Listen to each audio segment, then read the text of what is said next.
What's going on, y'all? It's week 36 real estate Q&A sessions every Thursday. You guys know what it is. We are back for another week. Thank y'all for joining. Appreciate y'all for popping up in here. You guys already know what it is. We do this every single Thursday at 12 o'clock. Well, today's 12:11, but nonetheless, you guys already know how we do. 36 weeks consecutively. I think I had it mixed up last week. I think I said 36 last week. I'm losing count. That's what happens when you're being consistent and you're doing this thing every single week. Again, 36 weeks straight. It's nothing but a blessing. And you guys already know what it is. It's real estate Q&A sessions every Thursday at 12 o'clock. You guys know where to find me here on IG. Also, if you guys want to find some another avenue to reach me or to get some information, I'm also on Clubhouse. So if you guys aren't on Clubhouse yet, I suggest you download that app and receive an invite. And like I say, try to get in the mix on Clubhouse and see if you guys can catch me in any one of these rooms or on one of these stages. I do those throughout the week, but you guys already know I do this every single Thursday on here. This is where it originated. This is where it starts. I appreciate you guys, most importantly, because even though Clubhouse is a great avenue for information and things like that, and I'm always on there, I share the stage with a lot of powerful people, wonderful folks, and it's always a blessing to be on Clubhouse. But I'm always going to have love for my IG squad, my people that show up every Thursday, because you guys are here for me. Right? Plain and simple. Clubhouse, you can be there for a bunch of other people. You guys are here for me during this time, and that's nothing but a blessing. I appreciate you guys sharing your time with me as I come up on here and do my thing every single week for the last, 36 weeks. So again, consistency is key, and my mission was to do 56 weeks straight, a whole year straight of every Thursday. And that's what I plan on doing, right? Sometimes, most of the time I'm here at 12 o'clock. Sometimes I've done 8. You guys never know. It depends on what I got going on. But the key is to do this on Thursdays. So that's my mission. I got, I forgot how many weeks are left, but I got a decent amount of weeks left until I hit the year mark. But again, we're going to get there. So appreciate y'all for popping up in here. You guys already know what it is. We're going to give some folks some time to congregate on in here because, that's how it goes. People take time to get up in here. Appreciate it. We got a couple folks already in here. Be real close. What's going on? The Antisocial Princess. Hello. Open View LLC. Appreciate you popping up in here. Sneak Fade. What's going on? Peace. One of my favorite people. Hey, Amber and Company Real Estate. That's my boss. I don't know if that's Amber or if that's Ariana, but appreciate y'all for popping up in here. You guys go follow Amber and Company Real Estate. That is my brokerage. That's where I'm affiliated. That is my family, my real estate family, where I hang my hat as a licensed agent here in Maryland. So if you guys want to buy a house, sell a house, whatever the case may be, hit me up. I'll connect you with somebody on the team, or I'll have, I might represent you myself. Either or, doesn't matter. The love is all there, and we'll take care of you guys. So if you're in the Maryland area, DC area, I just told you where to go to buy or get your house sold. Come rock with us. We are nothing but family, and we are Black owned. Black owned. Remember that. All right. B Root Close says agreed. Yes, agreed. I think you were talking about the Clubhouse comment. Nate Cooper, what's going on, brother? That's my brother. Amos _ Yumi. I don't want to misspell your name, but appreciate you popping up in here. I recognize everybody. Amber, I don't know if this is Amber or not. Amber says starting off the year strong. Yes, I am. I'm trying to be consistent. That's what makes the world go round. Consistency and love. Tippy, yo, what's going on? Maria Moore 7. Hey, what's going on? B Root, I need to talk to you ASAP. Hit my DM, brother. Well, actually, my DMs are pretty packed right now. So if you guys have DM'd me and I've been slow to respond, please forgive me. A lot of people from Clubhouse have been DMing me, and I haven't got around to getting it back to everybody. So still DM me. I will get to you, I promise. Nate says, drop them gems, bro. Yes, I am trying to. It's what I do every Thursday, man. I try to do the best I can. B-Roop says, I saw something today. Yeah, just hit my DM, brother. Let me know what's going on.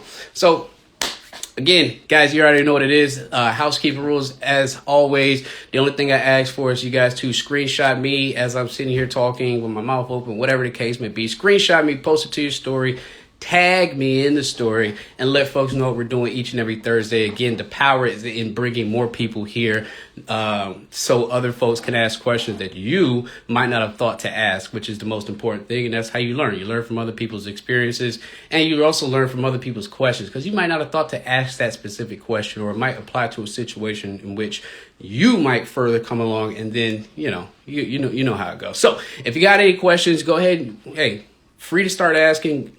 Comment right there in the comment box, put your question, and or right there where the little question mark button is. You can ask your questions there. Either or, doesn't matter. I'll see them and I will begin to ask and answer in the best capacity I can. You guys already know I've said this 100 times before. I'm not a guru. I just know a little bit more than the average Joe. So that's the way I like to put it. I'm also not a lawyer, so I'm not going to give any law advice to you guys. Just make sure you consult a professional.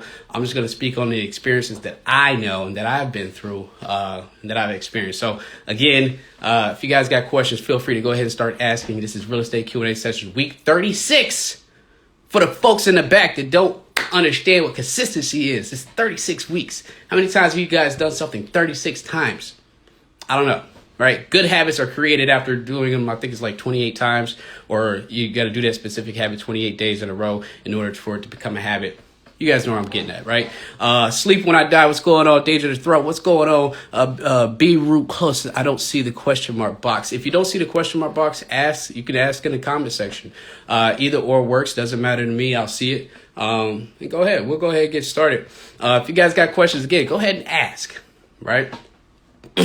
For me personally, this week, Happy New Year. First of all, let me start off by saying Happy New Year, guys. Happy New Year. I hope you guys are staying safe. I hope you guys have your goals for the year. I don't. Yes, I am lacking. I need to set my goals up. Oh no, I do have some goals. I've been saying them. I haven't written them down yet. And I got this whole whiteboard behind me. I haven't even written them down yet, but I will. So I'll get to that. But other than that, Happy New Year, guys. Make sure you guys stay safe this year. Make sure you guys, love and appreciate who you have around you, because as we all saw, 2020 was a wild year. There are some people we thought was going to be here right now, and they're not, and I just want you guys to appreciate life, appreciate your family, your loved ones. Making money is all good and all that kind of stuff, but just make sure you guys take time for yourself, take time for your loved ones, take time for your friends. It's all love, spread love. That's what we need, especially after yesterday. I ain't going to talk about yesterday, but you guys know, like I know, yesterday was pretty crazy. So, again, that's why, yeah. Woo! Anyway, let's go ahead and get going. Sleep When I Die says, I'm a new follower. What state do you invest in? I invest in Baltimore, Maryland. I have not branched out to any other cities or any other municipalities. I strictly just invest here in Baltimore. When I feel comfortable to invest anywhere else, I will. But there's so much here in Baltimore to where I don't really feel like I need to go anywhere else, because I can get what I want here. But there's nothing wrong with investing out of state as long as you have boots on the ground and a good solid team that's going to help you out and to guide you in the direction in which you need to be. Sleep When I Die says, I'm in Philly. Have you ever looked here? No, but I know Philly is a very, very, very, very, very hot market, and there's a lot of competition out there, as is everywhere else, as is here in Baltimore. But Philly is definitely one of those East Coast cities that is very attractive for folks from a cash flow perspective. And there's a lot of flipping going on in Philly. Philly, Baltimore, they're kind of similar, right? They're kind of similar. There's a lot of inventory and things out here where you can get in the game. And if you're looking for cash flow, it's a great city to invest in, getting the cash flow, right? We got a couple questions already. Let's see what we got here. Let's see. Be Root Close says, when you find a property and want an agent, how do you know if they won't go for your property themselves? Well, most agents are not investors, and they have once they actually get that contract with you, representing you as a buyer, it's their fiduciary duty to represent you in the best way possible, and they are to represent you in the sale, not themselves. right? I haven't had a situation or know of a situation where an agent's client was wanted to intercept their deal or their house. That's a no-go, and that's actually I don't think that can't be tolerated. That's actually something that can't happen. So yeah, they're supposed to represent you. Their fiduciary duty is to represent you as the selling agent or the buying agent. And I've never heard of that situation happening before. So you don't have to worry about it. You should be more concerned with other individuals, other investors, other home buyers that's going to compete with you. Your agent is working for you, right? They represent you. And yeah, that's just something that doesn't really happen. I've never heard of it happening before. So very interesting question. I'd like to, why'd you ask that? I'd like to know. Are you working with an agent that's trying to steal your deal? Let me know. B-Roop also asked, how would I know if I have a great property? Well, this is the responsibility of the agent, right? And beauty's in the eye of the beholder, whatever the common saying is, right? When it comes to you having a great property, it depends on a couple things, right? Like, are you talking about a property you're going to live in forever, like one of your forever homes? Or are you talking about an investment property? This is where your agent is to come into play, depending on what kind of house you're looking at and what your purpose of buying for, right? Your agent's supposed to run down with you the comparables, right? Your agent's supposed to find houses that fit the criteria in which you're looking for, right? And so by the time you go through this process of looking for houses, going and seeing different things and things like that, all of that stuff is all the houses that you're going to be looking at are going to be the houses that fit the criteria which you told the agent to search for, right? And by the time you get to, let's say you find the house, that agent is supposed to provide you comparables, market analysis, and advise you on what's a great price to offer,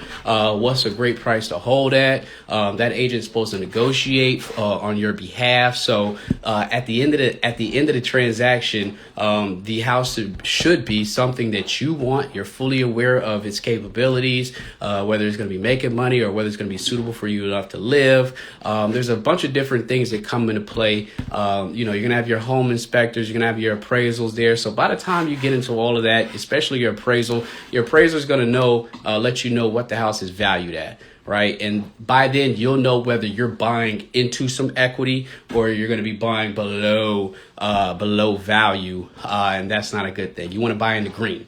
Right. So if you have a house that costs $100,000 and you get an appraisal and it says the house is worth $150,000, that's a good deal. Right. You're walking into equity. You're walking into $50,000 worth of equity immediately. Right. And that's a plus. Even if the house appraises for, let's say 110, you're still walking into equity, right? You're walking in $10,000 worth of equity as soon as you buy the house, right? That's equity that you have, right? Immediately. That's a good deal, right? So all these components and people that come into play, your agent, the appraiser, the home inspector, they're going to, once they do their job, by the end of the process, you'll know exactly what the house is worth, what's wrong with it, what's not wrong with it, and whether it's a good deal for you. So that's their job. That's why they do what they do, right? And that's why you entrust an agent that's going to have your best interest at heart and make sure that you get what you want ultimately, because it's 9 times out of 10, it's going to be the largest purchase of your life, right? And you got to make sure that these things, this is their job. They're here to make sure that you do what that you are able to purchase a property that's going to fit your needs and make you happy. So that is their job, brother. I appreciate you asking that question, though. Nate, we're going to keep it moving. By the way, let's go ahead and take a pause real quick. We got a couple folks moving here. Ross, Caleb, what's going on? Ross moves. Rose by any other. Hey, what's going on, brother? With love, Mimi. Hello. Thank you for connecting me with Lauren, who I already know, which is a crazy situation. Small world. I don't want to get into it, but very small world. Appreciate you for doing your thing. Infused Division, what's going on? The Oliver Perry, what's going on, brother? I'm back. I am back. Maven Martin, brother, what's going on, man? How you doing? I hope you and who's that? I hope your tech initiative is going well, brother. So definitely haven't seen you in the clubhouse streets lately. I hope it's probably because you're working your ass off trying to get that tech program up. But much appreciation to you and what you're trying to do, and can't wait to see how this thing turns out, man. Be Real Close says, how long have you been in real estate? I'll get to your question. I got one other question before that. Let me see. We got Nate. Nate asked me a question. What do you say? How do we invest in companies like how do you invest in companies like yours or other hold on, let me pull this up real quick. How do we invest in companies like yours or other marketing? I think I know what Nate's asking me. Nate is asked. So first of all, Nate, that's my boy, right? Nate, that's my boy. And Nate is asking me, how the heck do you get this thing off? Okay. All right. Hold on, guys. I got this thing that's like, okay, there it is. How do you invest in companies like buying and or marketing? Yeah, I mean, you would ask me that. So basically, Nate's asking, how do you work with somebody like myself, right? How do you invest into a company like mine? I buy houses, I sell them, I wholesale a little bit. I'm not a big wholesaler, but I do a little bit of wholesaling.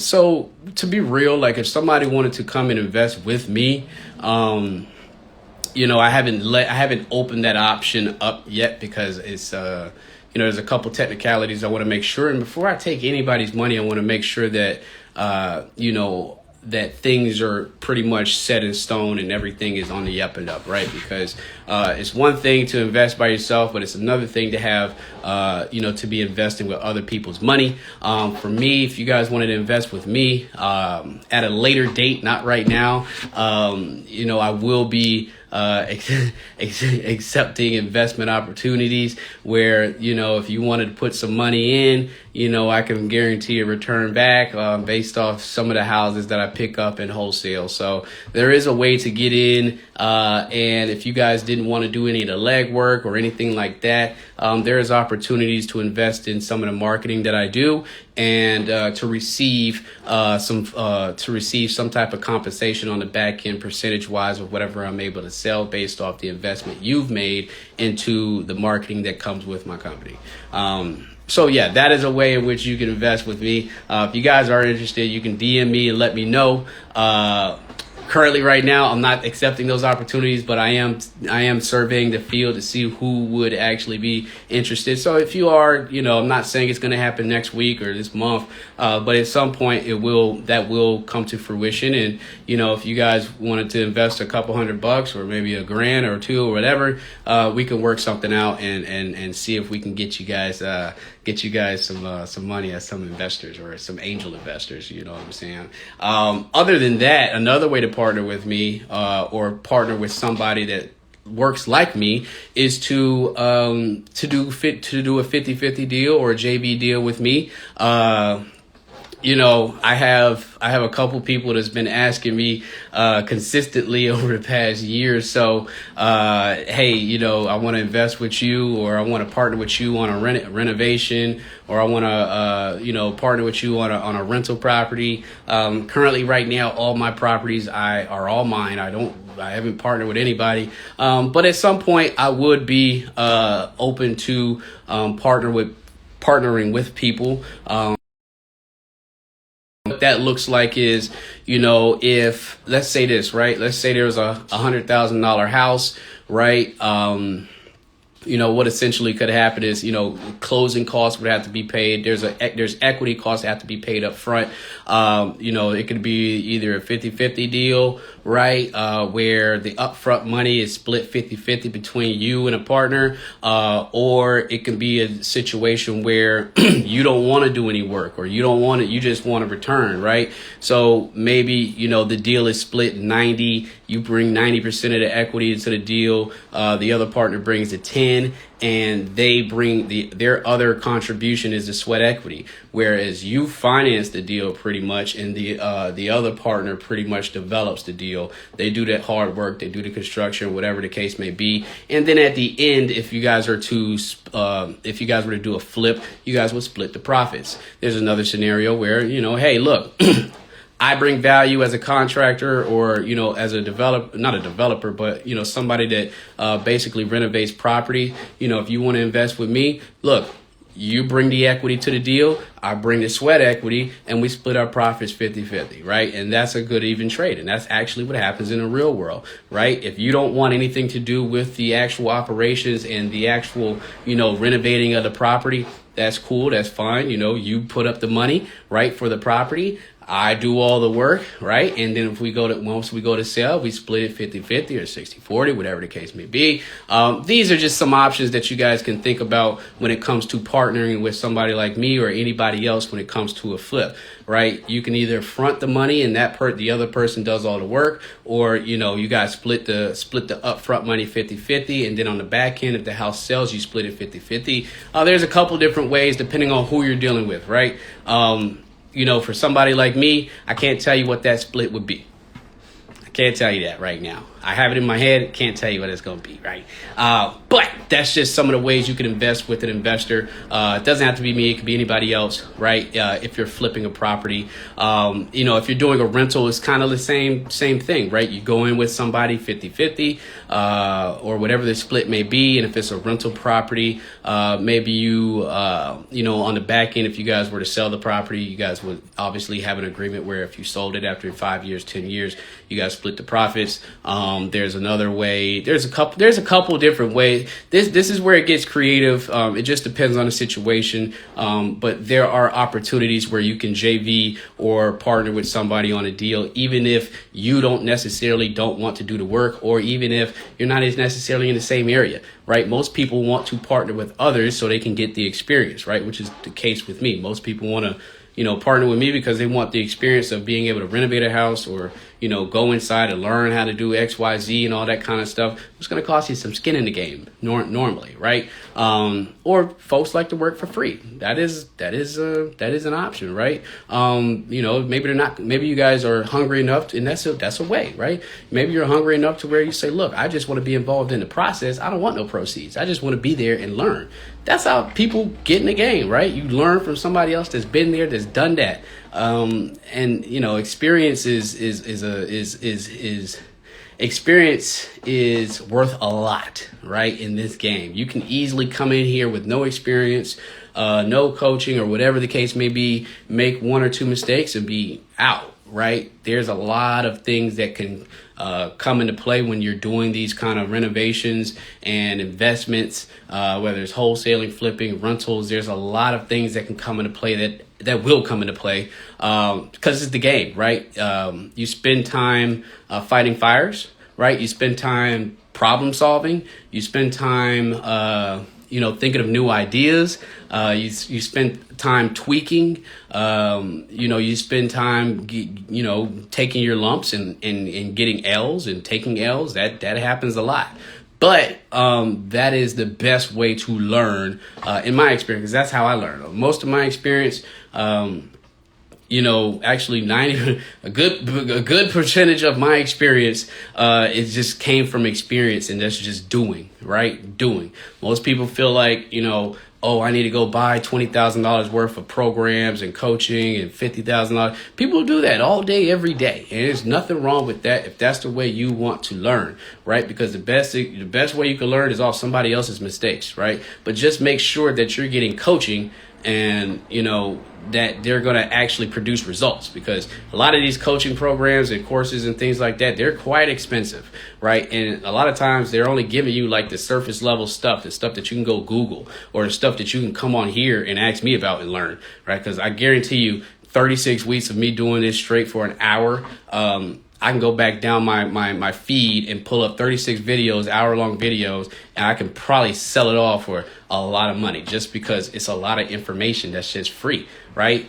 You can go spend 3 days on Clubhouse and get the same value, $5,000 for a $5,000 course. You can get that same value, if not more, on Clubhouse if spending a couple days on there, right? Because there's people literally on there right now teaching the real estate game from all aspects: development, residential, commercial, wholesaling, flipping, rentals, for free. Literally, folks on there talking for free, right? And so, do you have to go buy a course? No, you don't. If you prefer to, sure, right? And there's some great courses out there. There's some people that really mean well.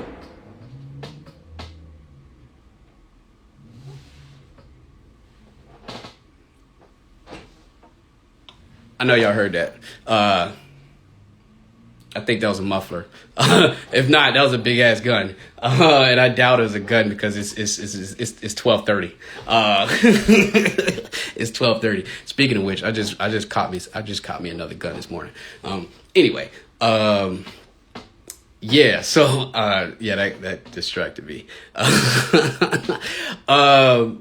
the heck was I talking about? Oh, coaching. Yeah. So if you are gonna go and spend your money and get a coach, not a mentor, a coach, make sure that they're going to guarantee results, right? Make sure that the money that you're investing in them, that maybe they're able to offer return, because there's some people that want you to pay this $10,000, $20,000, $15,000, and they'll give you, a portal to go to, and then they won't even check up on you. They won't hold you accountable, and they're not there, or they're hard to reach, or whatever the case may be. And, there's no accountability. So you just spend all that money, and they're not even guaranteeing you that you're going to get a deal or you're going to get whatever out of it, right? And if I'm an expert, if I'm sitting here saying that, I need you to spend $10,000, I'm going to coach you, then I should be able to guarantee some returns for you.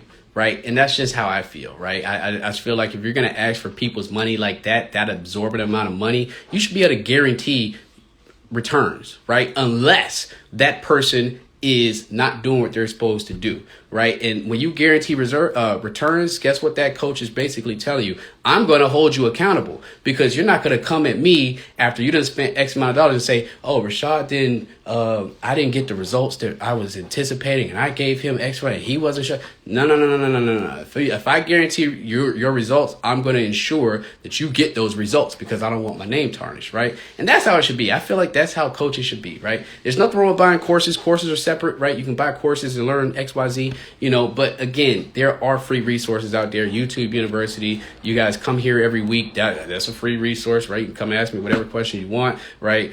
Clubhouse is another way to get some free information. There's a bunch of free things out here that, if you look at spending $5,000, you can get that same value. It might take a little longer to get it, but cost-effective ways, right? And then here's what you can also do, right? If there's somebody offering a course, whatever, they say $10,000, and maybe it's one thing or a couple of things you want to learn versus the whole shebang or whatever they're pitching to you.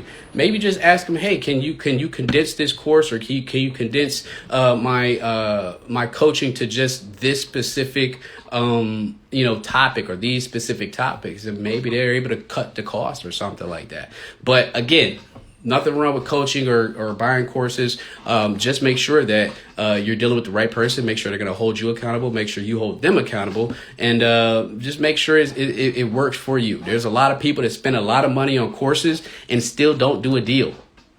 Just because you go buy courses doesn't mean that you're going to automatically be doing deals. It actually takes some work on your end, some doing on your end. Right? You can buy 10 courses, 1,000,000 courses, 1,000,000 mentorships, whatever, and still not do a deal. Right? It's on you. Right? That's just how it goes. Right? So this game is about action. There's a lot of people that get in and don't really do anything. You know what I'm saying? So that's me on my tangent tip. We had a couple more people walk up in here. Appreciate y'all for popping up. Sneaker Fiend says, oh no, B Root Close has the other question. How long have you been in real estate? I'll let you know here in a second. Sneaker Fiend asked me a question. Coop, my country ass can't type. Yeah, you can't type. Fat Dave, what's going on, brother? My man from Duval, man. We went to school together.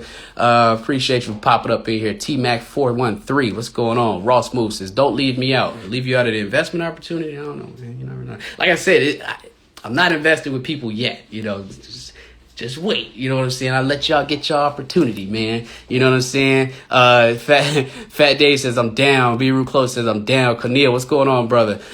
B. Root says, agreed with that. Also, Cam Illy, what's going on? Amber and Company says, you never know. Yeah, you never know out here in Baltimore. You never know. You got to be cautious out here in these streets. Head on a swivel. I do have a story about keeping your head on a swivel that just happened this week. With me going out and visiting a lead. You know, Corey, what's going on? La MT22. Appreciate y'all for popping up in here. Again, this is Real Estate Q&A Sessions week 36. If you guys have any questions, feel free to drop them in the question mark section below and or the comment section. My only housekeeping rules is screenshot me right now. Screenshot me right now. And post it to your story. And tag me, let folks know what we're doing. I'm not asking you to post on your feed, right? Because I know everybody's sensitive about their feeds, but post me on your story, right? And let folks know what we're doing. Again, this is every week, right? We want more people here for more value, right? Today we got a decent amount of people here. Again, I don't care if I help one person. That's fine with me. I'm not doing this for the money. I'm not doing this for the clout. I'm not doing this for the following. I do this every single week for y'all. 1 hour, sometimes an hour and a half out of my Thursday every week for y'all, because that's how I'm going to give back, right? I learned a lot, right? And it makes no sense for me to hoard or harbor all of this, because I remember when I got in and I didn't know nothing, right? And I tried to find people that were going to help me, and it was difficult, right? And I remember that. And so this is my way of giving back. That's why I do this, and it's free, right? It's free. So soak it up. How long have you been in real estate? I have been in real estate. I bought my first house, my first investment property, a duplex, here in Baltimore back in 2017. And I didn't buy anything else until 2019. In 2019, everything kind of just, and ever since then, I have bought a number of properties. Ever since then, I have wholesaled some properties. Ever since then, I've worked on a couple flips. So I've done it all to a degree. I've done a lot since then. I've been in a lot of houses. I've evaluated a lot of deals. I've done a lot of negotiating. I've been at a lot of dinner tables trying to negotiate contracts. I've been to a decent amount of settlements. And I'm still new. I'm still new in the game, right? The only difference is I left my job to do this. I don't know. I've never told you guys my story. I don't think so. But, for the folks that don't know, I left my job. I would be making six figures right now in my job if I was still there. But I left my job to do this, right? I left my job to go work up under somebody that was doing this at a very high rate. And I learned a lot, right? I spent a year doing that. And then after that, I jumped out on my own, and I've been doing this on my own since then. And that's the sacrifice I made, right? And I'm still not where I want to be, but I'm way, way, way further along than where I was when I first started. When I first started, I didn't know a lick about contracting work and what goes in. I didn't know anything, and I got hustled a couple times, actually more than a couple times. But you learn, right? And if you're able to take the bumps and bruises and things like that and keep it moving, those are the people that are successful. So for me, I've sacrificed a lot to be here. Don't get it twisted. You know what I'm saying? I sacrificed a lot, and majority of it I can't even talk about here.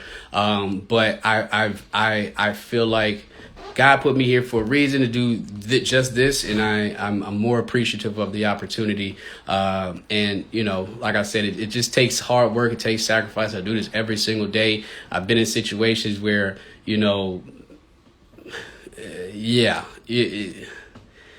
So nobody can check me, right, on receipts. You know what I'm saying? I've been out here legit.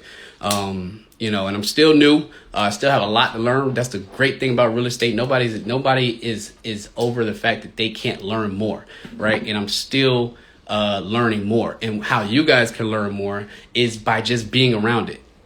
Every day, I'm literally talking about nothing but real estate. I'm surrounded by people that talk about real estate. That is literally the only jargon that I sit here and listen to, right? And I remember when I first started, I wouldn't feel confident talking about numbers or evaluating this or any of that. I wasn't comfortable. I wasn't comfortable talking about it because I was new to it.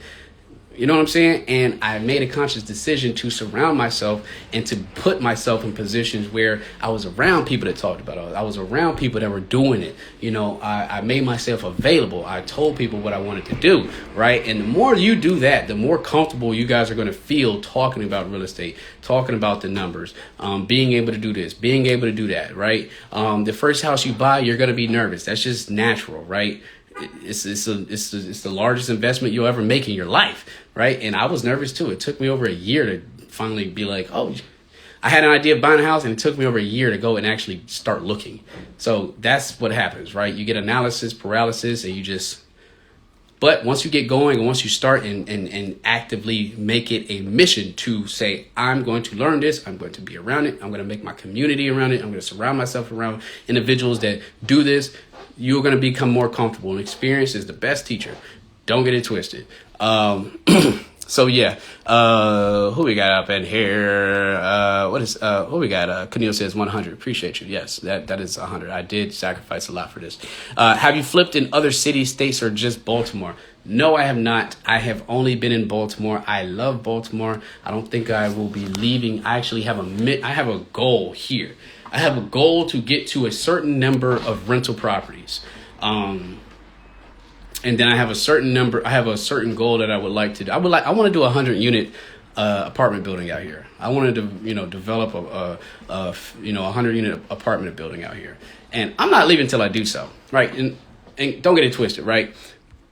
Some areas are better to develop than others. There's a lot that goes into development. I'm not a developer, but I would like to eventually get into development, and I'm working toward that. A couple of things I'm doing offline that's going to help me get to that point. But again, that is my goal. That's my mission. If I can get it, great, right? And I'm going to do my best. Even if it comes out to be a 50 or a 25, I'm good, right? I just want to develop a project at some point because residential single families, that's great. I love it. That's my niche, whatever you want to call it. But I want to get into some bigger deals. As you guys know, I was trying to bid on that 9-unit apartment building out here in Baltimore a couple weeks back.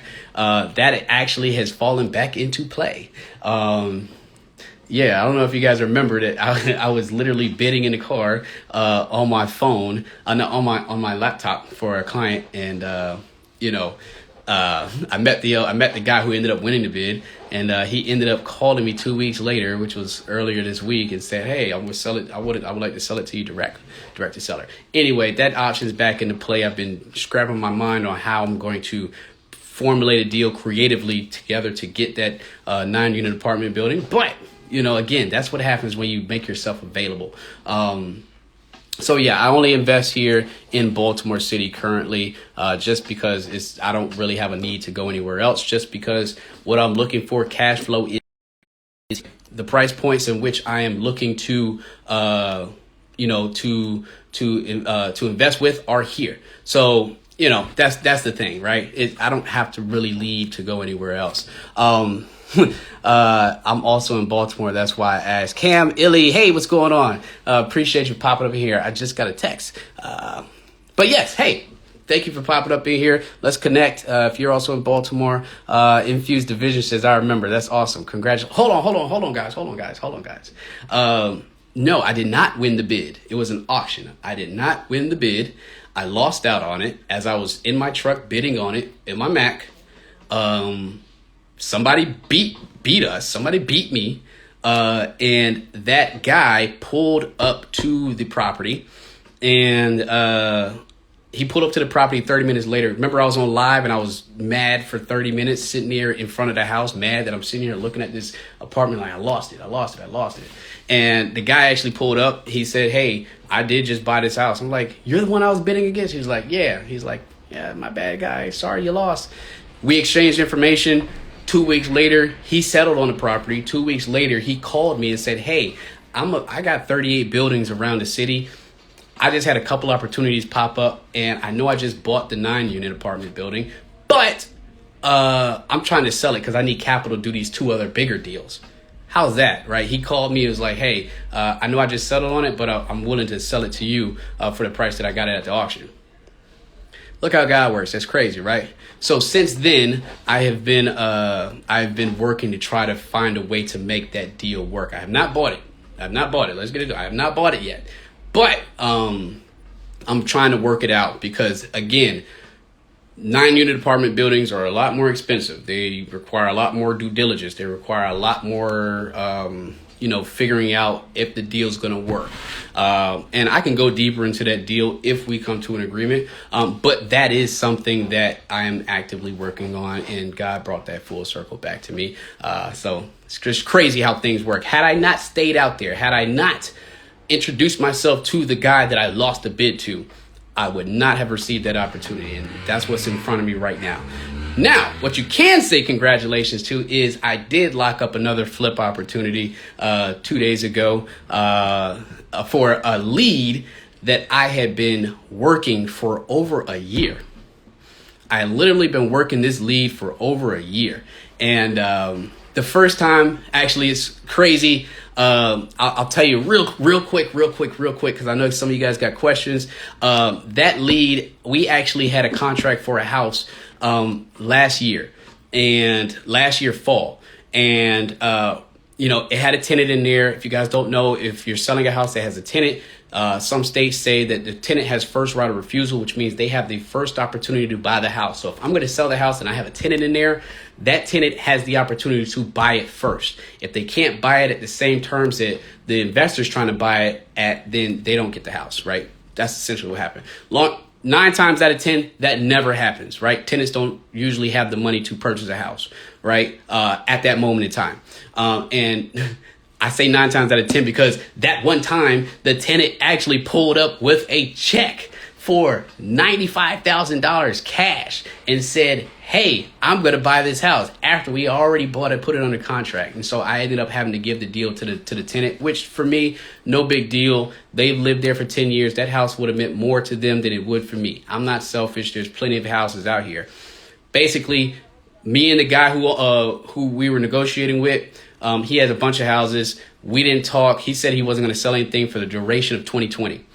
I ended up, for some reason, thinking of him over Christmas break. I came back, met up with him. One of the other houses he was looking at selling, we had evaluated a while back. I went and saw it again and said, hey, look, is this available still? He said, yeah, I got a tenant XYZ in there. I said, whatever. Went and saw it again, reevaluated, did some negotiations, and sure enough, we came to an agreement. So that house is actually under contract right now. Now, we're not going to be closing. Oh, my headphones just died. But we're not going to be closing on that house anytime soon. I put a long contract on it, like 90 days. I literally have 4 rehabs going on right now, so I can't take on anything else. But nonetheless, still a great opportunity, great area. I love it. So if you guys are doing off-market properties, the point of that story is to be persistent, and leads leads always require follow-up. Follow up. I have been following up and dealing with that lead for over a year and a half, actually. And I just got the deal. So again, be persistent in whatever you're doing. Yes, congratulations. Thank you. Cam really says, congrats on the bid. Fused Division says, did he raise the price significantly on you? Yes. So we bid at like $460. He won the bid at $475. Then it was through an auction. And if you guys don't know about auctions, you can win the bid, but then you also have to pay the auction fee. The auction fee is usually 10%. So he bought the deal he won the bid at $475. The auction fees were about $27,000. Tack that on top of closing costs. The total cost of the deal was like $498,000.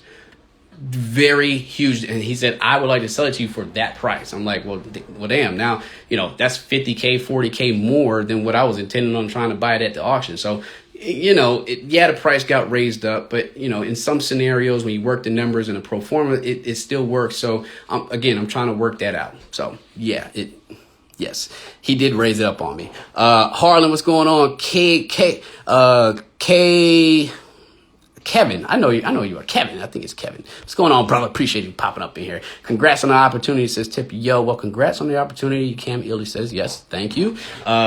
it is an opportunity, and God's great, so I appreciate every opportunity.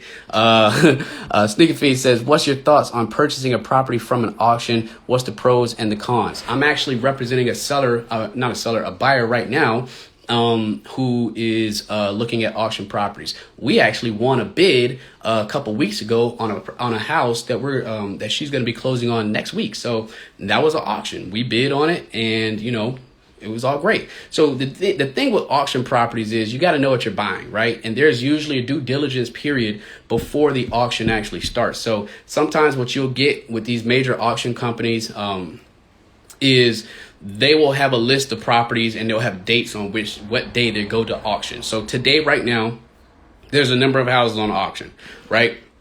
I wouldn't advise you on buying an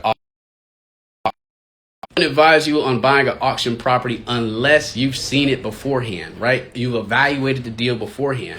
Because here's the thing with auction properties.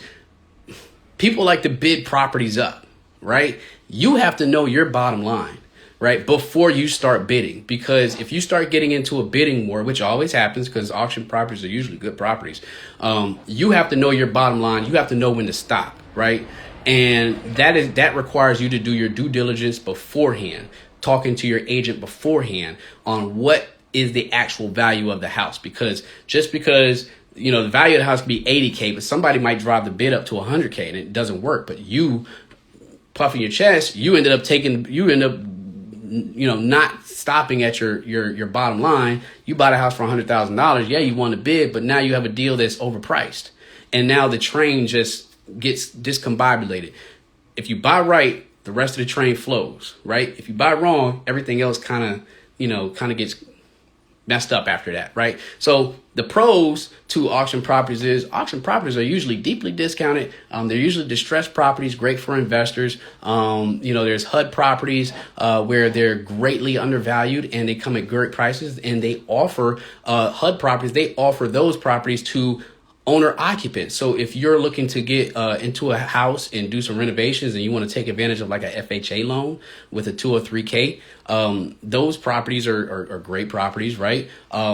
You're going to occupy the house. So you get in there, you renovate it, and you got it at a decent price, right? And there's pros to auctions, right? Especially for investors looking to flip, if you can get the house at a great price. There's some auctions where people don't pay attention or know that the house is on auction, and it goes for well below the value, right? Because if there's no other bidders, or if there's very few bidders, you might be able to get it for a great price. Now, if it's a busy property, you might get a lot of competition. It gets bid up, and it's out of your price range, or it doesn't make sense to do anymore. And some people, they have buku money to where it doesn't matter the returns in a sense, right? But for you, you're trying to hit that sweet spot where you can get the best return. And the higher you bid up over your bottom line, the worse your returns are going to be. So that's the cons, right? You got to normally before auction, they'll let you go view it inside, or they'll let you go by and take a look at it beforehand. Usually just pay attention to the auction listing.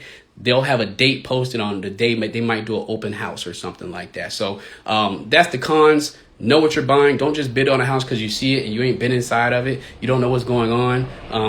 That can be a very bad situation. You can win the bid, but then you walk inside and you see that you're looking at a dumper. Or you thought you was going to spend $10,000. You go inside and you see there's a tree growing in the middle of it. Now you got to spend $50,000. Right? That's the cons to auctions. You guys are active today. Appreciate y'all for popping up in here. Again, housekeeping rules. This is Real Estate Q&A sessions, week 36. Every Thursday, 12 o'clock. If you guys haven't done so, screenshot me right now. Post it to your story. That's the only thing I ask for the value that I give out to you guys.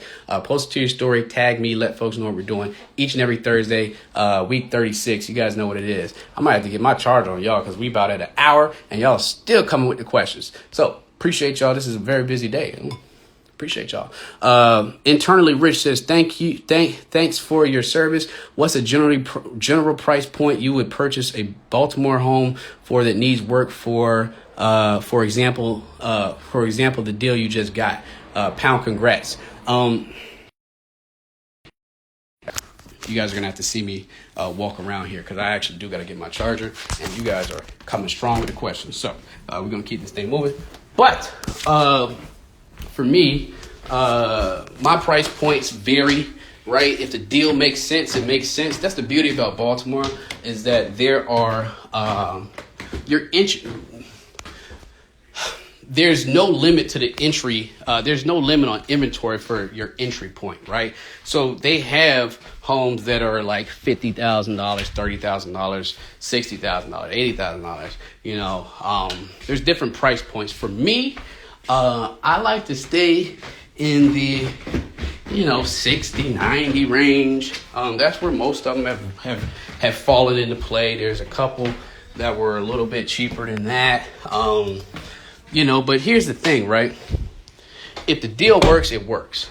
You know what I'm saying? And if I run the numbers and the numbers work, then, hey, I'm going to make it work, right? It depends on your financing. It depends on a lot of things. But for me in Baltimore, I like to stay, and sorry guys, I got to hold this thing actually, because I can't do that. But for me, I like to stay in that 60, 90 range. There's a couple that were a little bit over that, but it depends on your financing, right? Depends on a lot of different things. If the numbers work, they work, right? But for me, I don't like to go, I don't have a lot of money, right? Don't get it twisted. I don't have a lot of money. I just put deals together creatively, and I do off market so I can negotiate my own deals. That's how I do, right? But there's deals out here that fit all investors' criterias, right? All home buyers' criterias. There's $300,000, $400,000 houses out here. There's also $10,000, $15,000 houses out here. There's also $100,000 out here. So there's a lot of opportunities here.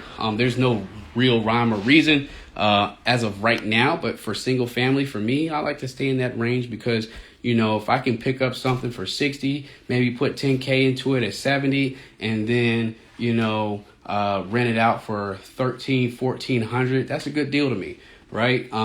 Especially when I start running my calculations and figure out my cash on cash return, my ROI. If it's anything over 12%, I'm taking it, right? Anything less than that, I'm typically not looking at it. So that's the difference. Appreciate you asking that question though, internally, Rich. Cartier Cal. I think I said that right. If I misspelled your name, I apologize. But you guys got great usernames on here, and sometimes I butcher them, so please forgive me. Devontae, what's going on, brother? We got a couple more. Oh my gosh, you got questions. Infused Vision says, where do you find properties? Are the auctions on the county's site? For me, I source all of my deals, which means that I create the opportunity to find all my own deals. So you have two ways. You have on market, which is your homes that are listed by agents. They're listed by brokers. They're on the market, right? You have to go through an agent or a broker to find those deals or to get those deals. That's the most common way to buy houses, whether you're buying for yourself to live in forever or whether you're buying an investment property. That's pretty much the standard way to buy a house, on market properties. Then there's off market properties.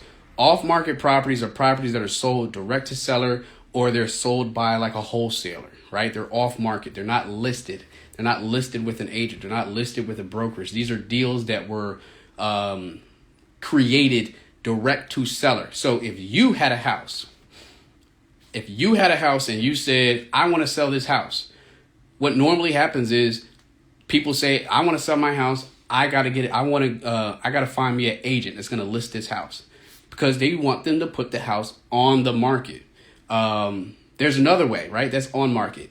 Off market is where if I say, I have this house and I want to sell it.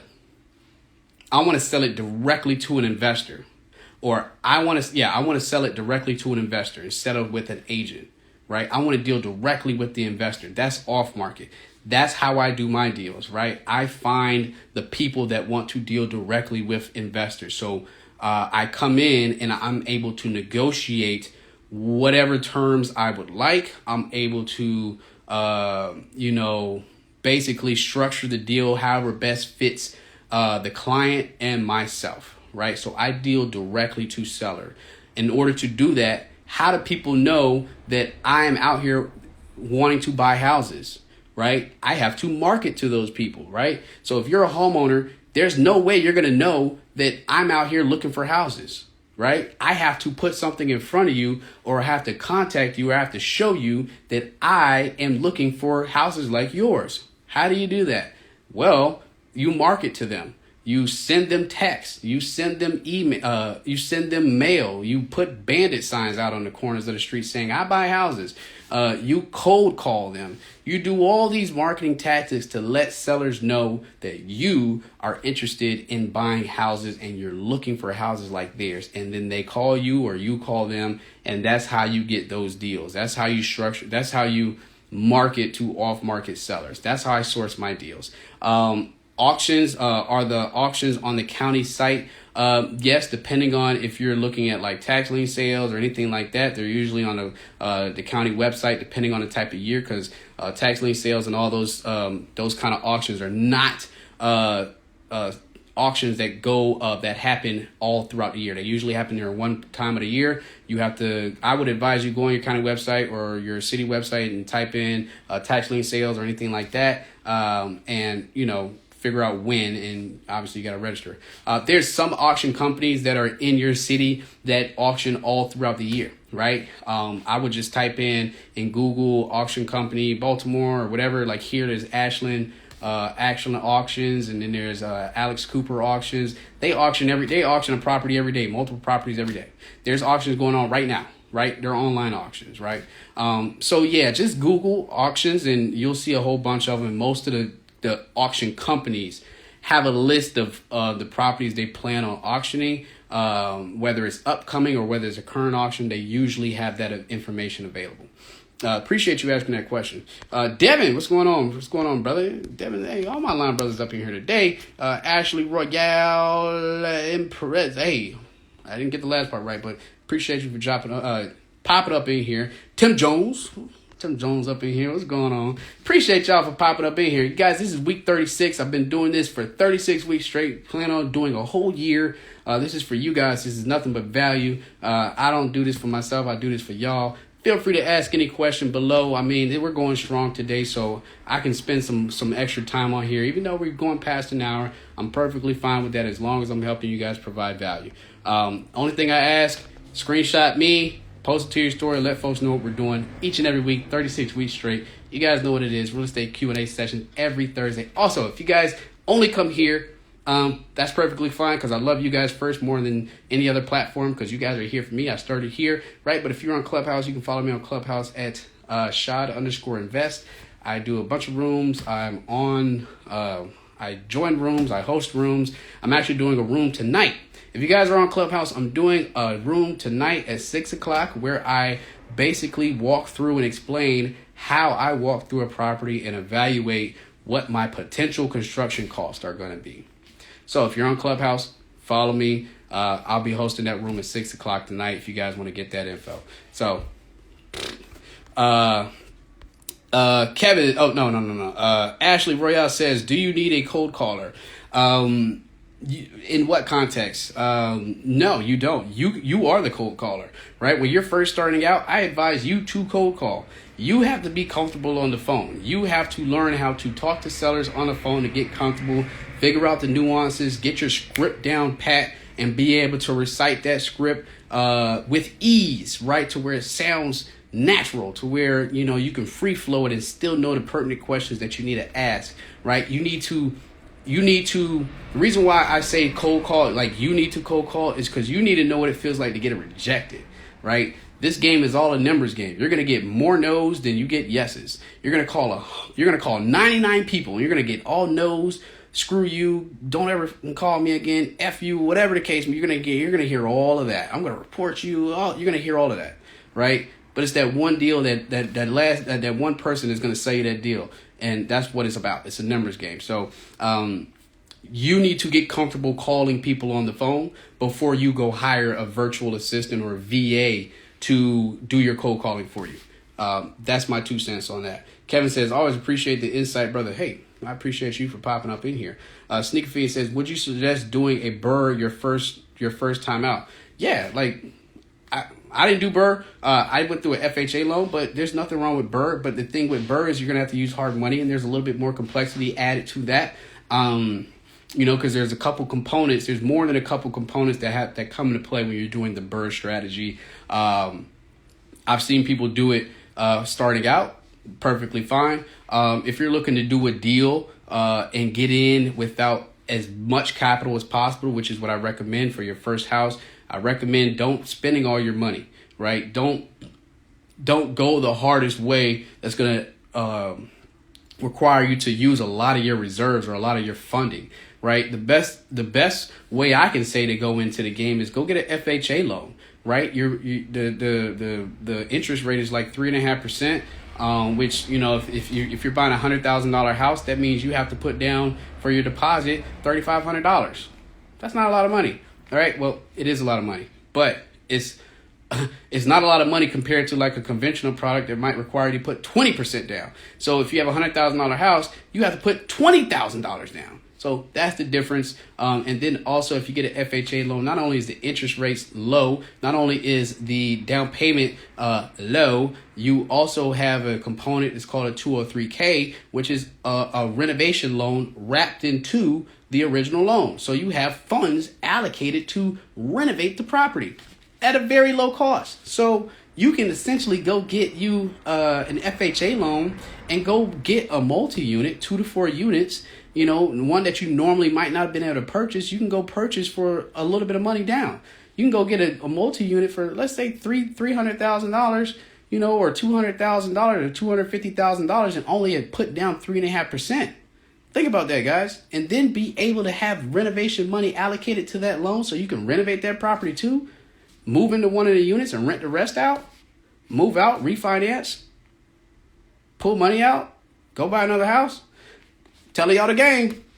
Y'all can listen or not listen. You know what I'm saying? But there's ways to do this thing to where you don't have to spend all your money, right? And the biggest thing I can tell you guys, if you guys are going to get into rentals, you want to have some reserves. You're always going to be spending money. There's always going to be a problem. There's always going to be something you got to pay for, right? So the best way I can tell you is if you got $20,000 saved up or $15,000 saved up, go call your local bank and see see if you qualify for an FHA loan. Right? It's the lowest. FHA loans are friendly for new people trying to buy homes. Right? It's because the cost of entry is low. Right? I can't say it too much else. Devontae says, "What up, bro? Don't call me Joe. What's going on, Brian? Thank you for popping up in here." Infused Vision says, "Sorry, I wasn't clear. I was specifically asking how you find your auction properties. Just through the website." And the seller that I'm actually representing, she's very on it. Like, she actually sends me the deals because she's on the auction website every morning looking at the new ones that pop up or are going to be popping. Hey, let's look at this one. Hey, look at that one. But the auction properties, you can literally just go on your local municipality or your Google and just type in auctions in this city or auction websites for this city. You're going to find different companies. Like here in Baltimore, there's Ashland Auction, and then there's Alex Cooper. They literally have multiple properties up for auction every single day. So that's how I find the auctions here as well. There's like AJ Billings or something like that. They do auctions as well. Again, the tax lien sale, that's not available until like the springtime, but you got to register like in the the earlier the year, like January, February, or something like that. And then once you register, like once tax lien time comes up, you'll get a list of the properties. Some of them you're not even going to be able to view, but they're fairly cheap, and a lot of people win off those deals. So again, there's multiple options. Just do your research, right?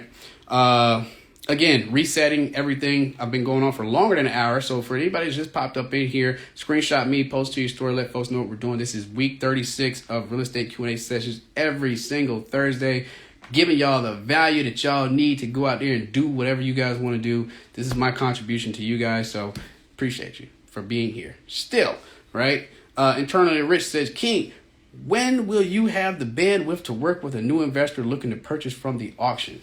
I got to clear some of these houses out of my pipeline, right? And if you guys have seen my story, I got one house that's been a pain. But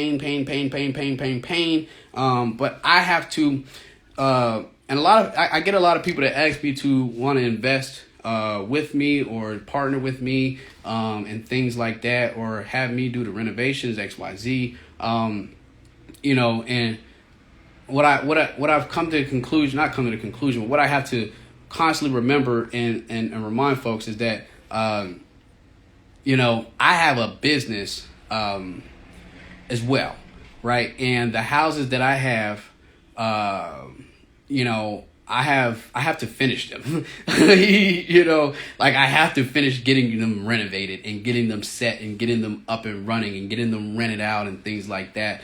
And I'm not a one-man operation, and I got a couple people working for me. I got a small crew. And so, some of this stuff takes time. Like right now, I'm pretty stretched. I got 4 houses that are in my pipeline right now, whether they're at the very beginning and haven't even been touched, or they're all the way at the end and I'm trying to get them rented. I have 4, right? And one I'm doing for a client right now. So, right now is not the best time, but in the future, and I say in the springtime, couple months, give me a couple months, I might have some opportunities. I'm willing to work with some folks, in a specific capacity that we can talk about, at a later date, right? But there is going to be some opportunity there. It just depends on my bandwidth and how many more people I can hire and bring on to, help these initiatives get pushed forward. Because I understand, look, people want to get deals done and they want to partner with people that's been doing these things. By all means, I am not an expert. There are some things that I still, when it comes to these renovation things, I'm learning. I'm still, trying to be efficient at. I'm still, going through my bumps and bruises and all that kind of stuff. So, by all means, when you hear people saying they flip houses and all that kind of stuff, just because you flipped a couple houses or you've renovated a couple houses doesn't mean you're an expert. Not even if you've done 10 or 20. It takes a while to get good at this stuff, right? And, you just got to start. But I want y'all to understand, I'm not an expert, right? I still do things wrong. I still am not efficient in some areas, right? I still, have my, I'm not an expert. That's what I'm telling y'all. I just know more than the average Joe. I've been around the block a couple times. That's all that means. So yeah, there will be opportunities down the road. Just keep tagging me, keep letting me know. And, there's some, I do some consulting, as well. So if you guys want some consulting, I will have a link in my bio, at some point here, and I should actually set it up last night. I'll have a link in my bio to where you guys can call, and we can set up some calls, right? There will be a 15-minute window. There's going to be a 30-minute and 60-minute, right? But that's going to come at a cost, right? I'm just saying, I do this for free right here. But at the same time, the consulting, if you guys aren't willing to spend, a couple bucks, $20, $25 for an hour, you might, hey, guess what? That might prevent you from making a $10,000 mistake. You know what I'm saying? And if you're not willing to spend that to avoid that, then you're probably not ready to start buying in this game. So just keeping that in you guys' ear. There will be some opportunity for some consultations and things like that. But we can talk. Again, if you guys got deals or anything like that, just let me know and, we can work something out.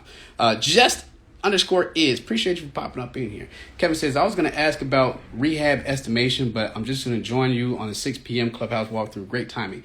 Yes, it's going to be a great room. A lot of people get intimidated when they walk into these houses. They get intimidated when it comes to figuring out how much does drywall cost? How much does each sheet cost? How much does it cost to put in a bathroom? How much does it cost to, lay tile? How much does it cost, how do I know that that's, that roof looks bad? How do I know that, what do I do if there's wallpaper all on the walls? You know what I'm saying? Like, and it's peeling. Do I peel it off or do I, a lot of different scenarios. I'll just talk to you guys and let you guys know how I walk through my properties or how I walk through potential deals, and I evaluate the construction costs of what it's going to be. Again, it's not an accurate thing. It's your best evaluation. It's speed, right? You want to be able to have speed and be able to come up with renovation costs without having a contractor there, because that's how you lose deals, right? If you're looking at an on-market property and it's hot and your agent calls you and says, hey, we need to go down and see this property right now because it's hot and it's a great deal for you. You might go down there and it might be 5 other investors in that house looking at the same house, right? And they might be evaluating, it might be me. I might be evaluating the house. I might be in and out in 15 minutes or 10 minutes, right? And I have a number, right? And I'm going to write my offer.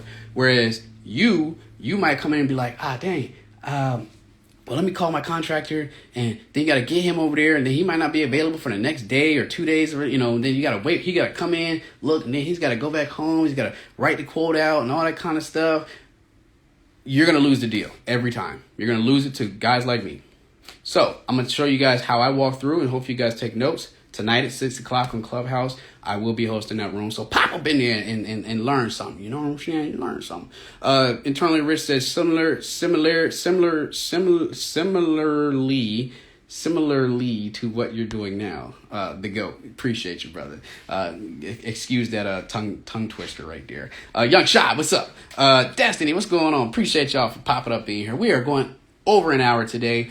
I appreciate y'all for popping up in here again. This was a great day. You guys were out here today. I don't know what it was. I don't know whether it was 45 pissed y'all off, but y'all chose today as the day y'all wanted to learn about some real estate and hang out with me. So again, as long as you guys are asking questions, I'm gonna stay on here. We got 2 other questions on here. Let's see.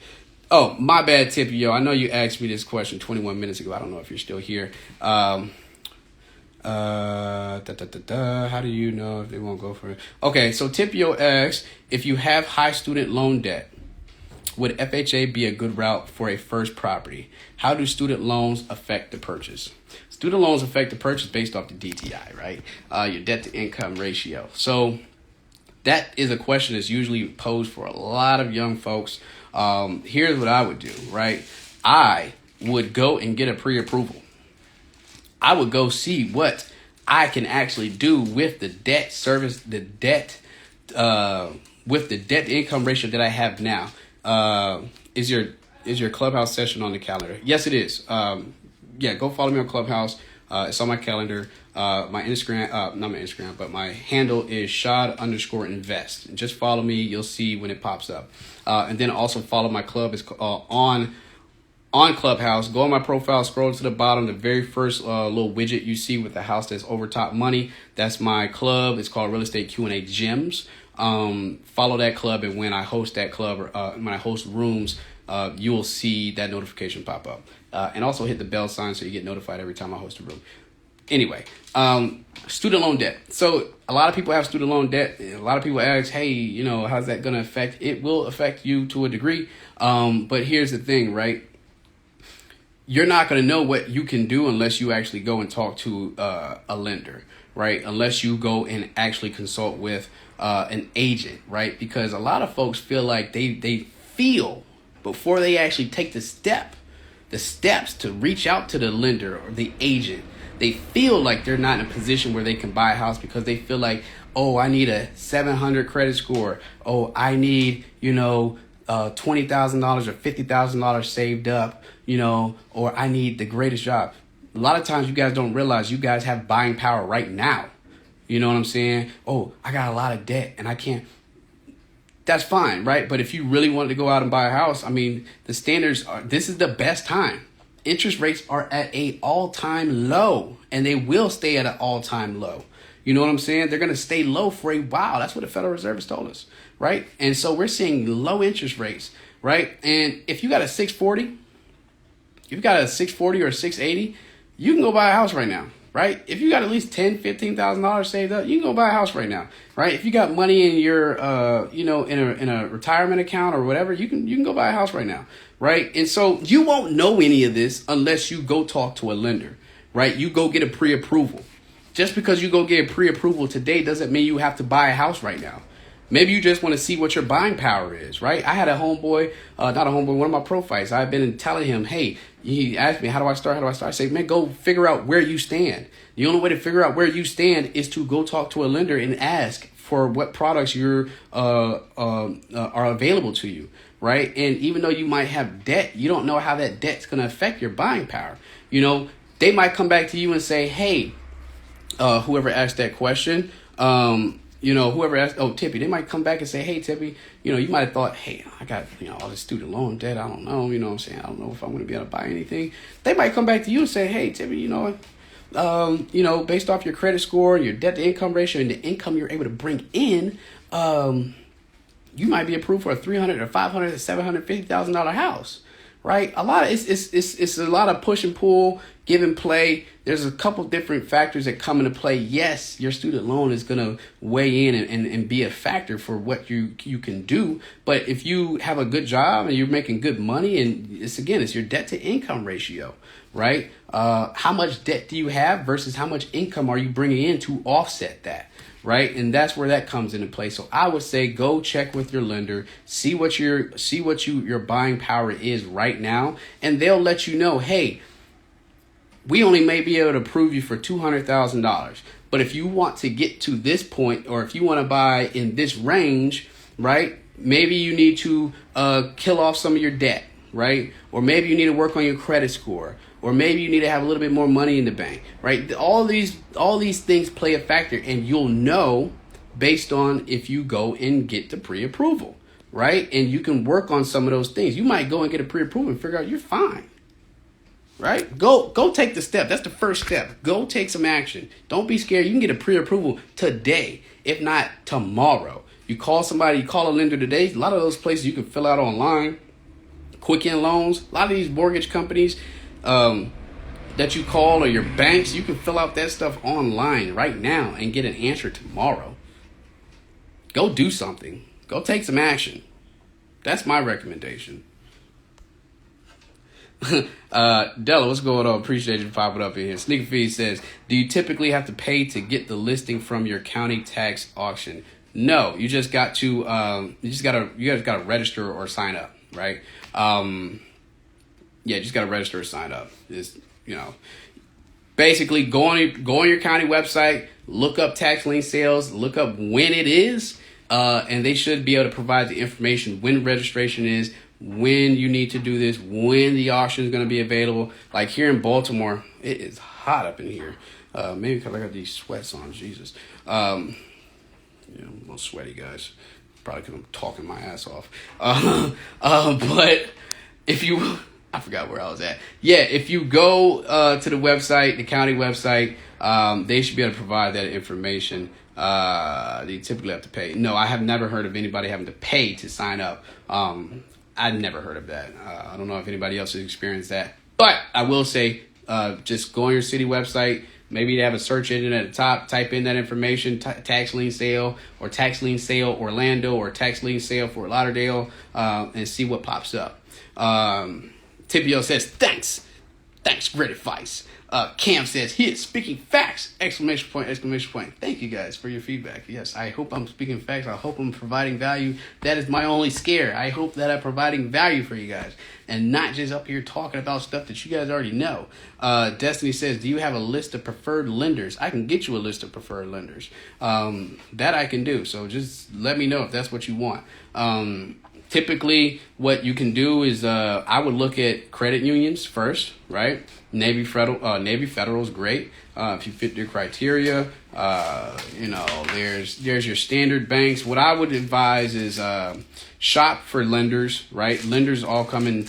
They all are kind of they're all nationally regulated, but they have different criteria and things like that. That differentiate them from other banks. But at the end of the day, it's like some of their products are all pretty much the same. They might tweak a little thing here or have something different there, but they're all typically the same. You want to go with you want to shop lenders because they offer different interest rates. One lender might tell you your interest rate is 3%. One might say 3.2. Another one might say 2.8.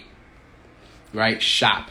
Start, I would look at Navy Federal. I got Navy Federal. Navy Federal is a great credit union to go with. Also, if you're looking at lenders, and this is what I did, right? I didn't go with, I have multiple banks. I got about 3 or 4 banks, right? And they all serve different purposes.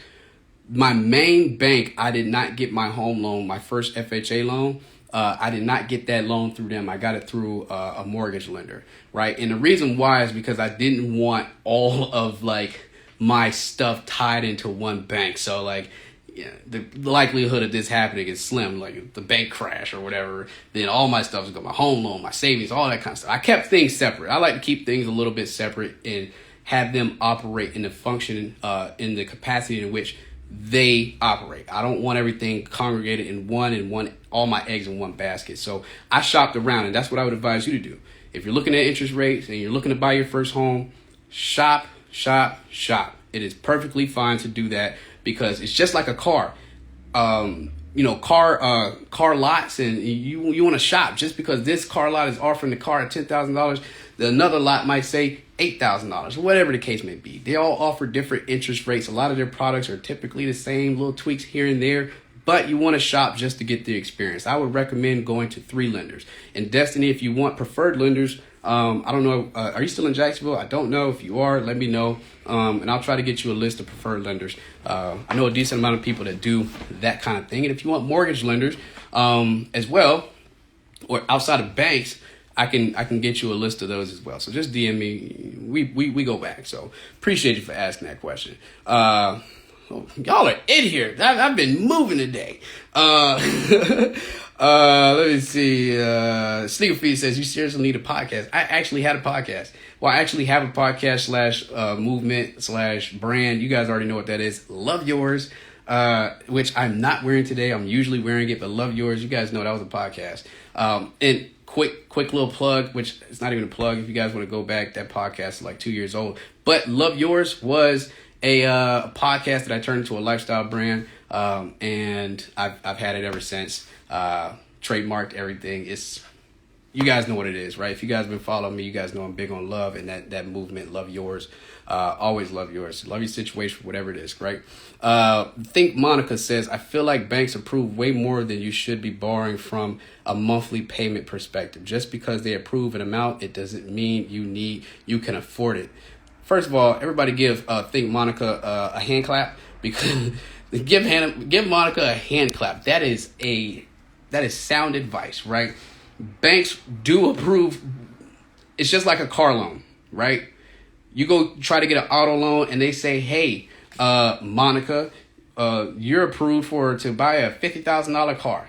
Doesn't mean you need to go buy a $50,000 car, right? Your credentials, your credit, your money that you have, and all these kind of things that factor into what they're willing to lend you on might say you can afford a $60,000 or $50,000 car.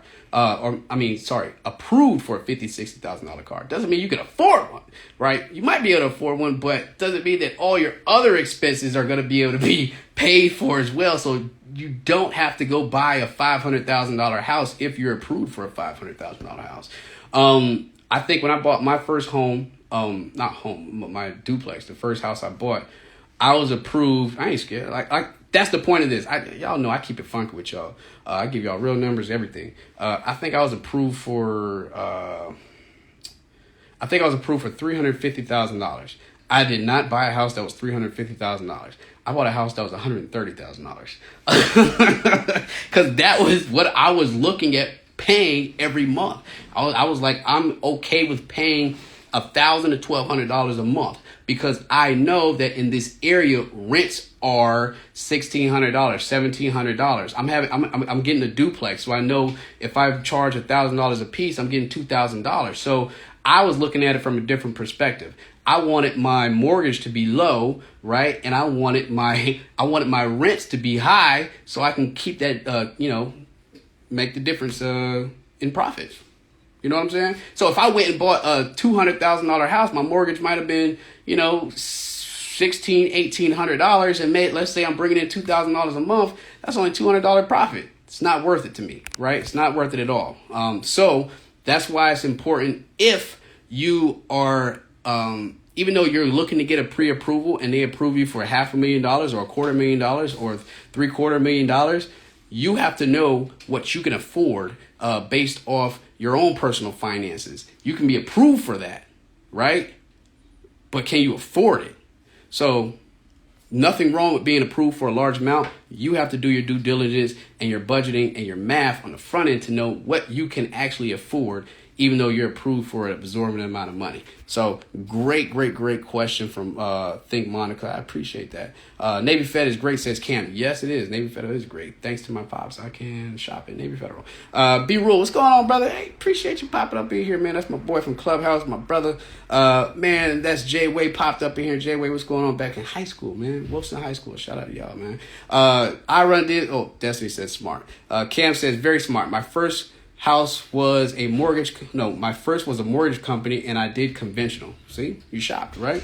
Cam, giving me the hand clap. Appreciate the hand clap. Infused Division says exactly. Mortgage lenders mainly consider gross income and debts on your credit reports, not your other day-to-day and lifestyle living expenses. Bam!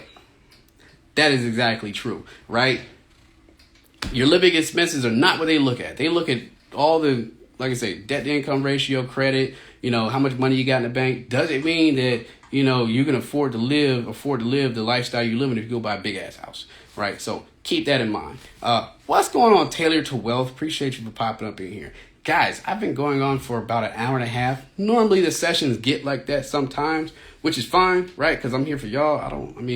I got a couple things to do today. Actually, I got a couple things I got to do today. But I don't mind continuing to do this because you guys know this is 36 weeks straight. I'm here to provide value as best I can, as much as I can. I take this time out of my day. The only thing I ask from you guys is to share the show. Screenshot me, post it to your story. Let folks know what we're doing each and every Thursday so we can bring in more value. We want more people to come in here to ask questions that you might not have thought to ask, right? And that's how you get value.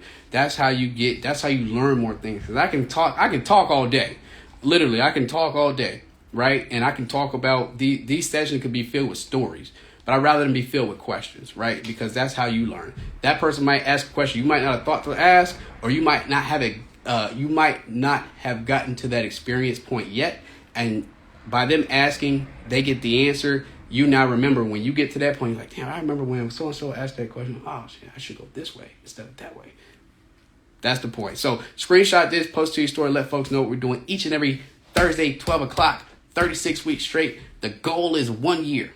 Right? 1 year for y'all, right? This ain't for me, this is for y'all. You know what I'm saying? If you guys aren't on Clubhouse yet, join Clubhouse. I'm on Clubhouse. I do those rooms as well. I'm in rooms with a lot of good people, great people. I've got a phenomenal community on Clubhouse, and I appreciate them. So y'all come check us out on Clubhouse. A lot of people doing great things, and a lot of rooms that provide a lot of value, especially if you guys come here each and every week. That'll be a great resource. Again, I do this once a week. I do Clubhouse like 3 or 4 times a week. So just depends on the day. But other than that, if you guys got any other questions, you guys know how this thing goes, right? I'll go as far as you guys got questions or until I got something that I got to do. Right now it's 1:38. I don't think I have too much. No, I do have things to do, but I'll hang around for another couple minutes. If you guys got any questions, please let me know. I did find myself in a sticky situation. I will end off on this if you guys don't have any other questions, right? And this is just a lesson. I like to give y'all value as best I can. I also like to keep it funky with y'all, let y'all know what's really good out here in these streets. If you guys are doing off-market properties, if you guys are going out, I don't care if you're with an agent, if you're by yourself, if you're going to meet up with an agent to go look at houses, or you're going direct to sellers, somebody's house to try to negotiate a deal. Let me tell y'all something. Keep y'all head on a swivel, right? Some of these houses, these stressed houses, are in neighborhoods that you don't know. You don't know anybody there. You're not familiar with the area. You look out of place. You know what I'm saying? These are areas in which you want to, any area, you want to pay attention, right? Sometimes you might pull into a situation where you might be in a situation. I pulled up to a deal, not a deal. I went to go meet a seller the other day. And I actually pulled up in the middle of I was on the block. In Baltimore, there's the block, and then there's the block. And I was on the block. And I actually was unaware that I literally pulled up into a whole operation on the street. And I was sitting outside waiting on the seller. And I'm pretty sure they were like, once they realized that I was not there to buy, they came and basically tried to figure out who the hell I was. Luckily, I had my big ass boxer with me, and Buddy literally, black people scared of dogs, other people's dogs, especially big dogs. Buddy literally walked out the house, after me sitting there for 10 minutes. And people scoping me out. I was looking around, making sure, keep my head on a swivel. Next thing you know, somebody came out of a house randomly, looking in my window, staring in it. Then he walked across the street, right up to my side of my driver's side door and started asking me questions. I cracked the window, like, yo, what's good? And, he was trying to ask questions about my box and my dog. Now, my dog's going off because he's a protection dog. He's going off barking.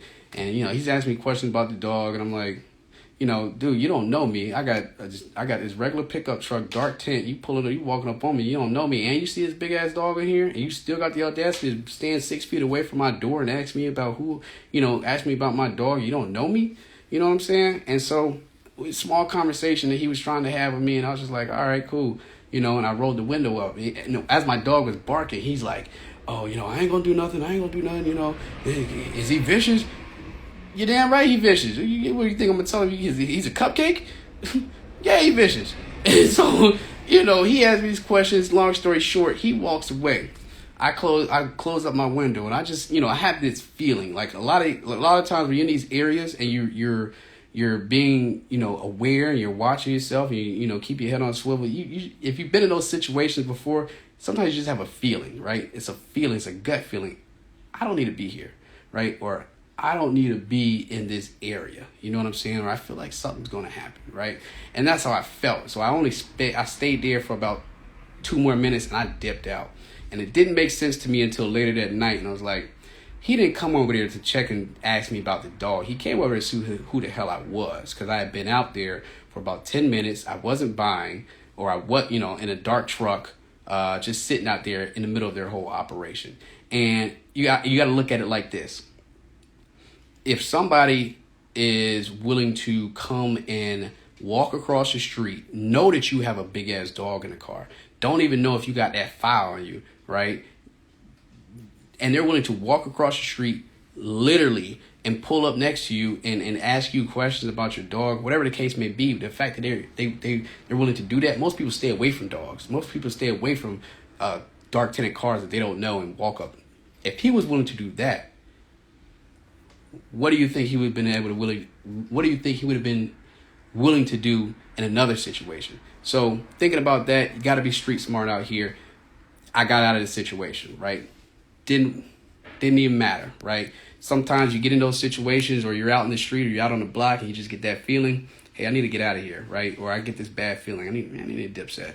And listen, ain't no problem with getting out of a situation you feel like it's going to happen. Trust your gut, right? That's the best thing I can tell you, because I've been in a lot of situations out here in Baltimore, and a lot of times I trust my gut, right? I trust it, and I make sure I have protection on me, whether it's my dog, whether it's, you know what I'm saying? Like, I make sure I'm protected. If you guys are going to be out here investing in off-market properties and meeting sellers and contracts and all that, make sure you protect yourself, right? And I'm not saying you got to have a gun. Sometimes you protect yourself, but right here, you know what I'm saying? Be aware, watch your surroundings, all that kind of stuff, right?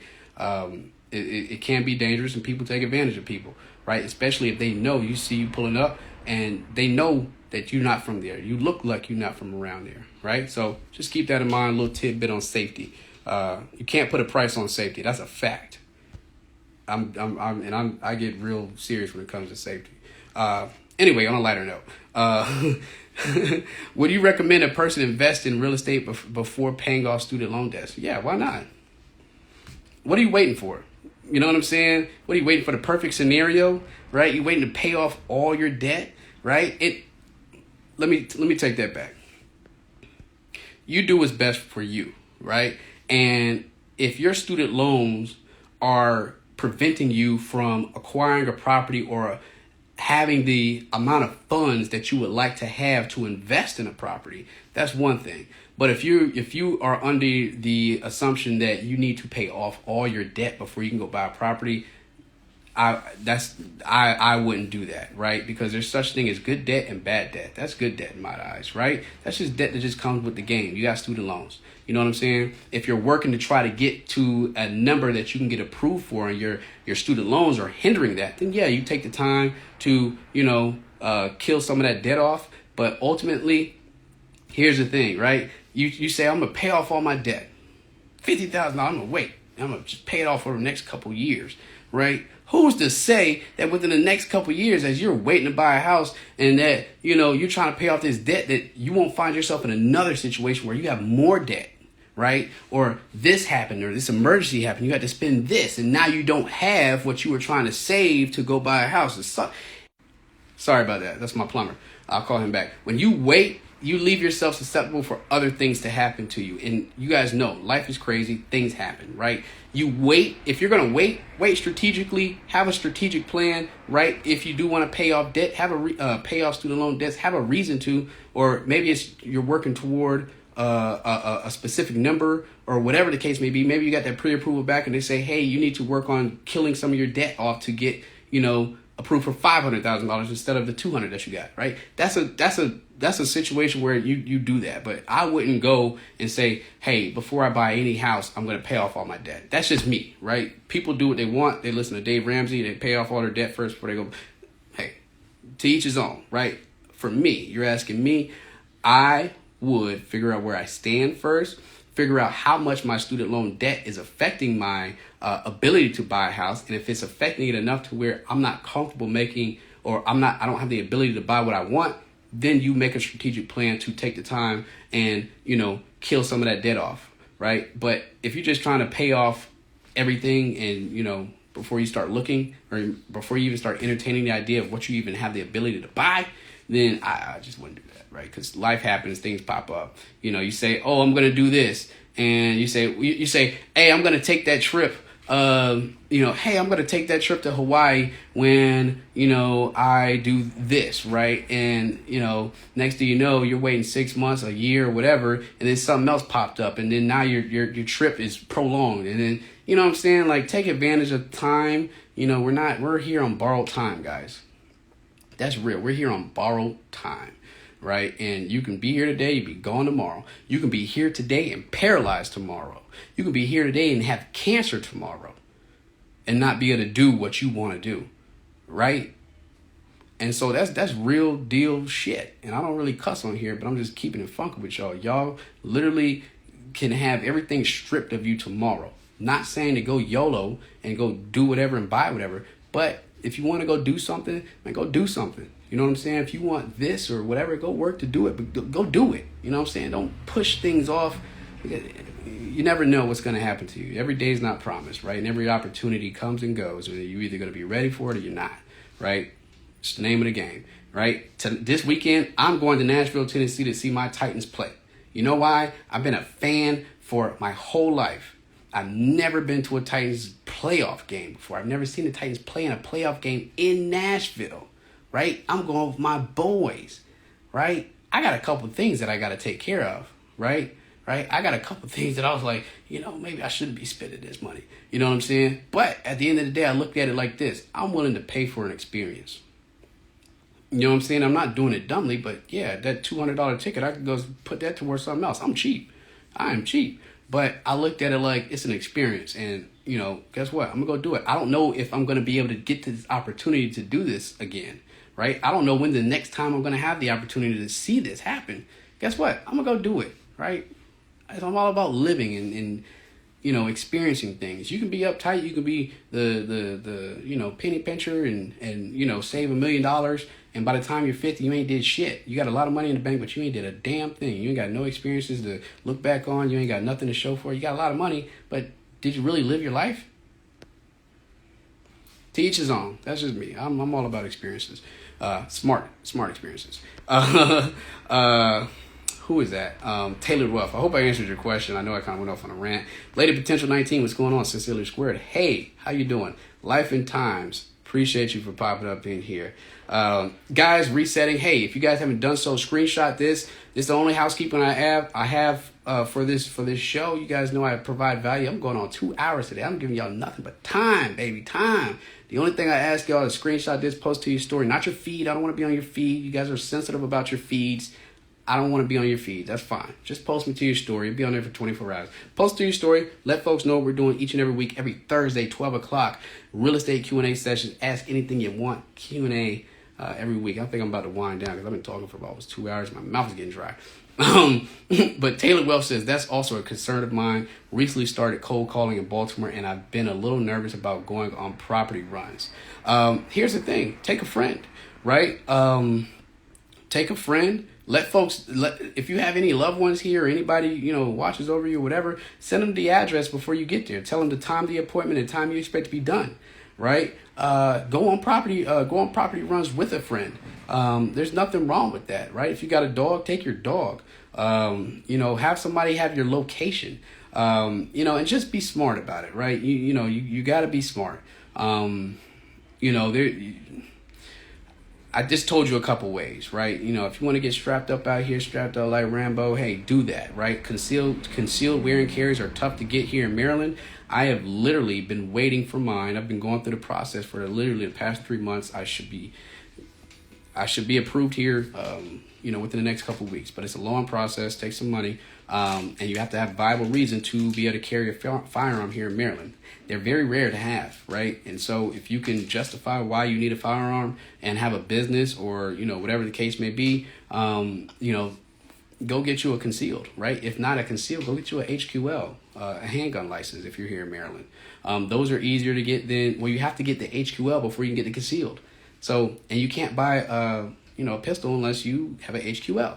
So do that. Little plug here. If you guys are in Maryland, a little plug here, shameless plug. I went to fortresstraining.com. Again, that's fortresstraining.com. They do training for HQLs. They do training for wear and carry. They also are able to help with the facilitation of the paperwork. So great resource. That's who I'm going with. That's who I went with. That's who I'm working with until I get my wear and carry. So shameless plug. Again, that's fortresstraining.com here in Maryland. They're great.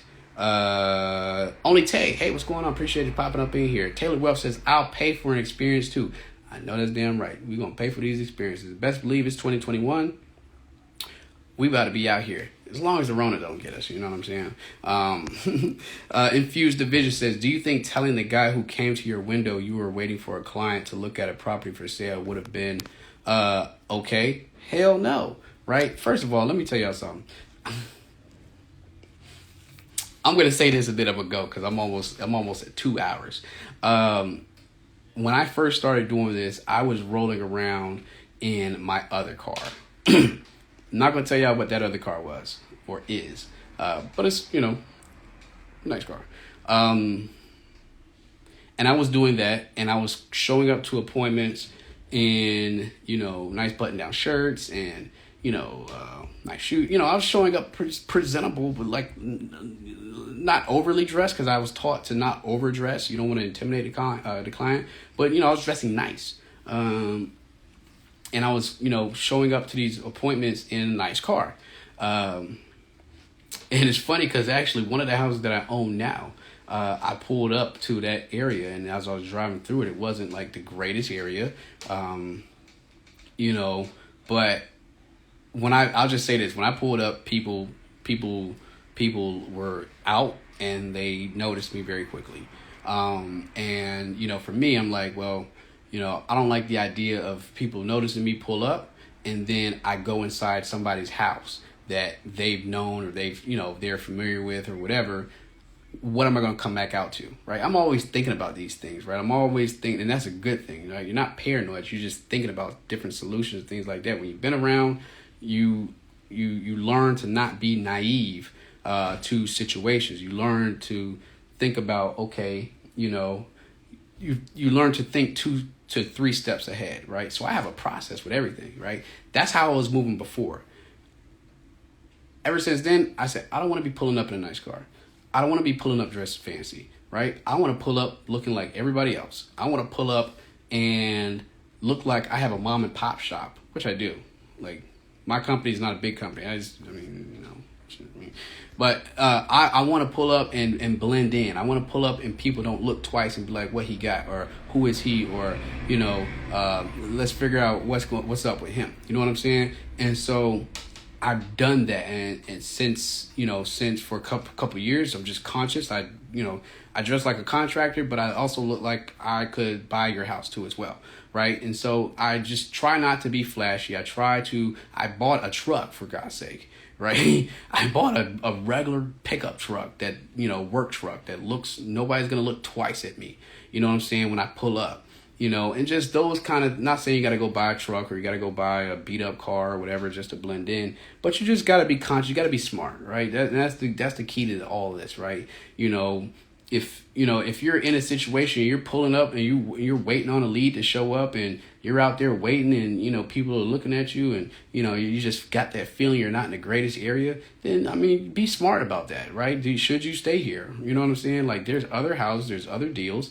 Not saying that you got to be scared or anything like that, but you just got to be conscious and aware of your surroundings. Where are you at? Know where you're at. That's the best thing I can say, right? Know where you're at. Have a sense of awareness about you.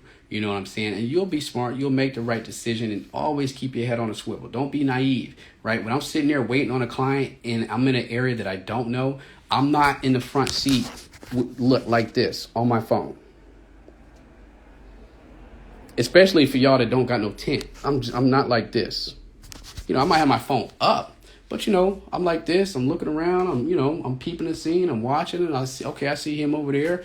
I see them walking this way.